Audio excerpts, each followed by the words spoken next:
Allora, mia mamma ha fatto 97 anni il 6 di gennaio e abbiamo fatto la torta, però lei la torta non l'ha gustato tanto perché lei è amante delle cose antiche, delle cose della sua infanzia e voleva i cannoli e io l'ho accontentato, ho fatto le cialdine dei cannoli, ho comprato la ricotta che deve essere tassativamente ricotta di pecora.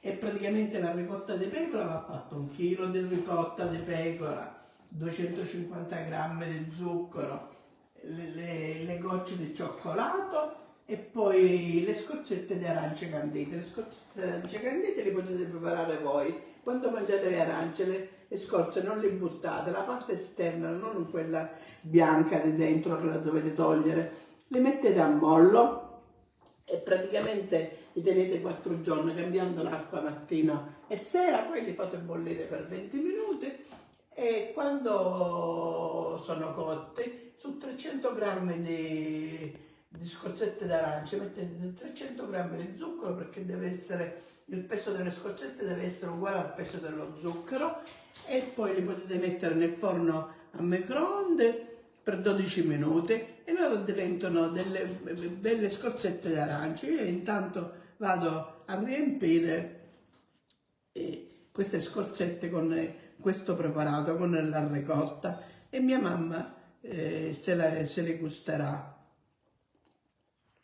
perché a lei piacciono e viene un bellissimo sapore, la scorzetta le porta un bel gusto. Alcuni le fanno con la cannella, però queste ricotte vi raccomando le dovete riempire al momento del consumo perché altrimenti la cialda si inumidisce. Invece se le riempite quando si consumano la cialda è bella croccante. E la signora Santa, 97 anni compiuti da poco, non vedeva l'ora di fare una colazione del genere, ma quanto li ama questi dolci? Tantissimo, perché praticamente mia mamma viene dalla civiltà. Si può pigliare? Non si piglia. Uno, quale ne è? Uno dei due. Cosa ne pensate di questi dolci simbolo della Sicilia? Lasciatelo scritto nei commenti. Praticamente mia mamma viene dalla civiltà contadina, loro non avevano soldi ma avevano tutto, perché avevano gli animali, facevano il frumento, quindi avevano la farina, avevano tutto. Per cui praticamente questi dolcetti vanno poi fatti con la farina e fatti con lo strutto e lo zucchero, non è che ci vogliono cose dell'altro mondo, sono cose semplici, però poi devono essere fritti, dopo che la pasta però deve riposare. E praticamente li friggevano, io li friggo nell'olio di seme di girasole, ma loro li friggevano nello strutto perché nello strutto vengono ancora più buone perché vengono un po' più grasse nello strutto, l'animale le porta un bel sapore. Io praticamente tutto questo strutto per friggerlo non ce l'ho, però loro ce l'avevano perché avevano i maiali e quindi ne avevano abbastanza dello strutto. E loro li friggevano e quindi mia mamma praticamente è rimasto questo gusto e lei li mangia, lei la devo imboccare per mangiare, però state vedendo il cannolo che le piace, se lo mangia da sé senza che io la imbocchi. È la forza del piacere, del gusto, di queste tradizioni del quale non si può fare a meno. E riempiamo quindi un altro... Io lo riempo capolavoro con il cucchiaio perché praticamente essendo che ci sono le scorzette di arance e le gocce di cioccolato nel sacco a poche, nella bocchetta, poi la ricotta non esce e quindi preferisco riempirla con il cucchiaio, ma si devono riempire però al momento del consumo perché altrimenti la cialda si inumidisce, invece in quel modo resta sempre croccante. Quando li consumate li riempite. Li tenete, una volta che li fate, queste qua si fanno mezzo chilo di farina, 75 grammi di zucchero, 40 grammi di sugna e praticamente, e poi che si impastano, si devono impastare, alcuni lo fanno con il vino che vengono pure buone, però io praticamente l'impasto con un vino liquoroso. Questo l'ho fatto con il vermouth e un po' di anice che le porta un sapore particolare. Dopo che si impastano però non vanno fritte subito, vanno stirate con nonna papera, devono essere stirate con prima li stirate un po' grossa al massimo di nonna papera e poi li passate al punto 2 molto sottile e li tagliate e li avvolgete io ho i cannelli fatti di canna, mentre voi li potete comprare in pasticceria e ci sono i cannelli per poter avvolgere questa pasta e va fritta in abbondante olio di seme. Però dopo che si impasta devono passare almeno 2 ore perché altrimenti le bolle non le fanno.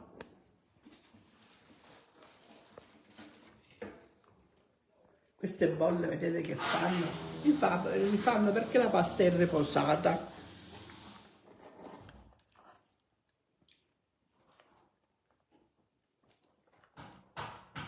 E ricordiamo tempo fa quando andammo a prendere la ricotta col signor Giuseppe, suo marito, a proposito, Sì, come sta? il signor Giuseppe sta bene, ora siamo agli sgoccioli, viene la terapista, perché oggi fra poco verrà la terapista a fare la terapia al ginocchio, però già cammina bene e deve fare l'altra protesi all'altro ginocchio, però lo farà nel mese di aprile, perché devono passare 5 mesi dal primo intervento, però lo deve fare perché le ha detto l'ortopedico che altrimenti danneggia la protesi che si è fatta perché lo sforza il ginocchio che ora diciamo sta bene e quindi E ci accompagnerà in campagna come i vecchi tempi allora, quando andammo a raccogliere le sinape. Un ragazzino, io con la stampella, che ho 7 anni meno di lui, e lui è un ragazzino che cammina bello dritto,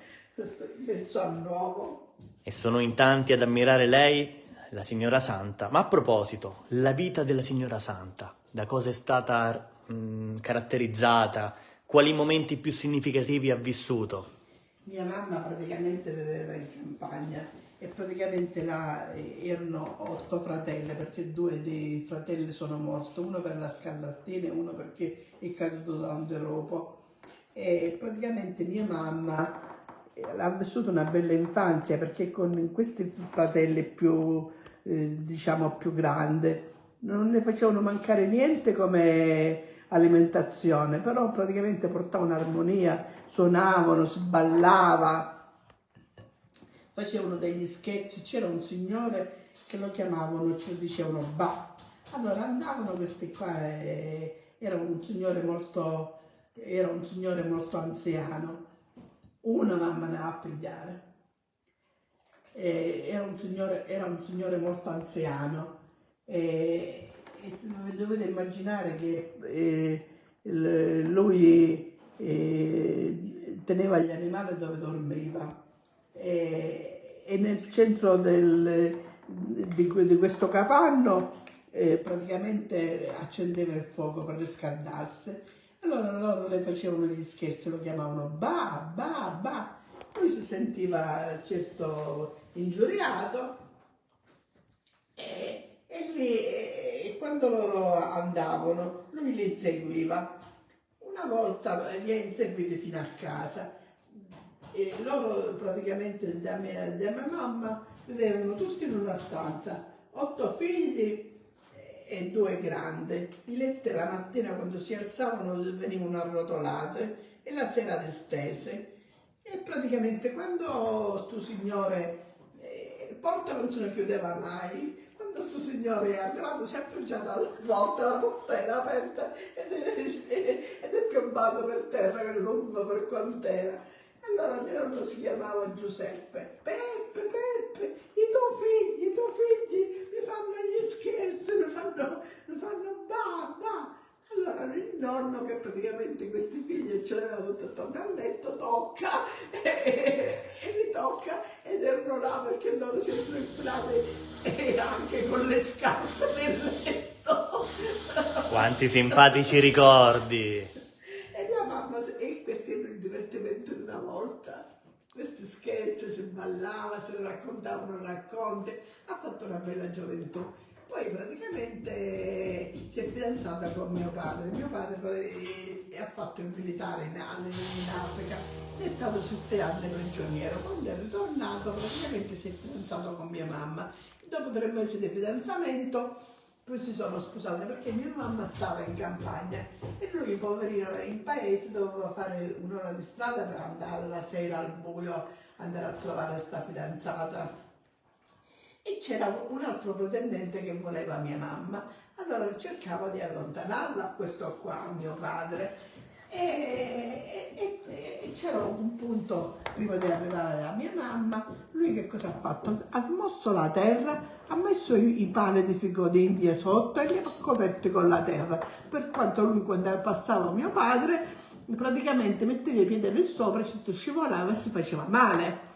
Mio padre, che era uno furbo perché aveva sofferto tanto tempo, quando praticamente è arrivato là e ha visto quel terreno mosso, si è immaginato che c'era qualcosa che non andava. Dice: esci fuori che ti faccio la faccia, te la gonfio. Astuto, furbo. E si è fatto il fidanzato con mia mamma, si sono sposate e hanno comprato la casa che voi avete visto tante volte con il forno dove certo subito hanno avuto difficoltà perché la casa è costata 400.000 lire, però mio padre dalla prigionia le avevano dato 380.000 lire, le mancavano 20.000 lire. Per queste 20.000 lire poverino ha fatto tanti sacrifici perché il lavoro non se ne trovava. Lo zio che gliel'aveva venduto le diceva: Basilio, non ti preoccupare, quando ce l'hai me le dai. E quindi a casa mia si compravano solo 3 cose: un coppo di pasta quando andavo in bottega, un pezzo di sapone e il sale, 3 cose solo si compravano. Però praticamente poi c'era la campagna, non mancava niente, c'era tutto. Poi però mio padre si è rimboccato le maniche, si è fatto una moto ape e allora la vita è cominciata a cambiare. Mia mamma si è messa alla bottega. Vi dovete immaginare che mia mamma aveva la seconda elementare, però siccome era intelligente il calcolo, il coso se le sapeva fare. È andata a una scuola serale perché quando lei era bambina, a 7 anni che faceva la seconda elementare, mia nonna ha avuto un altro figlio e quindi siccome allora i figli più grandi crescevano quelli piccoli, l'ha ritirata dalla scuola per tenergli questo bambino. Questo bambino poi era pacioccone, lei stancava, le dava i pizzicotti, lui piangeva e la nonna se lo doveva prendere. Davvero aneddoti. E poi praticamente si sono messi su, io poi crescevo e mi hanno fatto studiare a me perché loro dicono che non dovevo fare la vita che avevano fatto loro, quindi mi hanno messo in collegio, mi hanno fatto studiare. Io di questo sono grata molto a mia mamma perché se praticamente lei non mi avesse fatto studiare io non potevo fare la dipendente postale, non potevo fare la vita che ho fatto io, quindi io la accudisco mia mamma con tanto cuore perché lei ha provveduto per me e io fino a che posso provvedo anche per lei e l'accontento in tutto. Vuole i cannoli siano. E Sto questa mangiando, è visto quanto ne sta mangiando. la frase più bella che è uscita dai suoi occhi, colmi e umidi di emozione. Sì, Lei ha sì, dato sì. la vita per sua madre ha dato la vita per lei e lei di contro darà la sua vita per la madre. Sì, Quale sì. frase più grande, amici di Bella Io Sicilia? non Cosa ne Non pensate? la metto mai in un istituto, fino a che posso, fino a che io ce la faccio, io la accudisco, la curo, la imbocco e tutto quello che ci vuole. Tornando al discorso della ricetta, stanno facendo alcune domande gli amici di Bella Sicilia. Sara chiede: vorrei sapere a quanto mette nonna Papera per lo spessore. Allora, lo spessore prima, nonna Papera, tutto lo spessore che ha nonna Papera al massimo e si stira la pasta, perché subito la pasta si spezzetta e quindi si devono fare più giri per poterla assemblare. Una volta che è assemblata al massimo si deve fare a 2 punti di nonna Papera, il primo e il secondo punto di nonna Papera. Deve essere sottile perché altrimenti diventano duri, diventano spessi, duri. Invece questi qua sono leggerissimi. Io su un mezzo chilo di farina, dovete immaginare, ne ho fatte 61, però sono di queste piccole, praticamente se avete certi cannelli più grandi le farete di meno. Mia mamma si sta facendo il pranzo, non la colazione. Signora Santa, come sono? E con lo stesso impasto si possono fare le chiacchiere, sono dello stesso impasto, vengono tagliate anche loro fritte e poi polverizzate di zucchero. Signora Santa, ama di più i cannoli o le chiacchiere? Cosa ama di più, signora? Lei cannone perché ce l'ha ricotta. Ah. È furba. Allora noi solo per il momento salutiamo tutti gli amici di Bella Sicilia, ma continuiamo con altri contenuti che saranno proposti sulla pagina Facebook di Bella Sicilia, su Onda TV, su Vivo in Sicilia. Tutto bene, alla prossima. Grazie, arrivederci, signora Santa, arrivederla. Arrivederci. Arrivederla, signora. E buona giornata, a presto.